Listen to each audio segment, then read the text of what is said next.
Hello hi this is Jojo master. So ఈరోజు మా యూనియన్లో జరిగే ఈరోజు ఏదైతే ఈ చర్చ జరుగుతుందో, మాకు ఫెడరేషన్ కావాలి. ఎందుకంటే లాస్ట్ 30 years నుంచి కూడా మేము ఫెడరేషన్ లేకుండా ఏ ఎలక్షన్ చేయలేదు.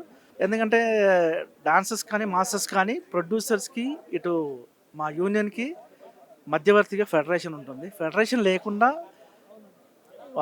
ఈ ఎవరైతే ఇప్పుడు సుమలత మాస్టర్ వాళ్ళు ఎవరైతే ఎలక్షన్స్ జరుగుతున్నారో అది మేము వద్దు అంటున్నాం. ఫెడరేషన్ వస్తే ఫెడరేషన్ ఆధ్వర్యంలో మాకు ఎలక్షన్ ఉంటే మేము హ్యాపీగా దీనిలో పాల్గొంటామని చెప్పేసి అంటున్నాం. ఇదే అండి మెయిన్. ఏంటంటే ఈగో లీడర్షిప్ పక్కన పెట్టి ఓనర్షిప్కి వచ్చేసింది మా యూనియన్.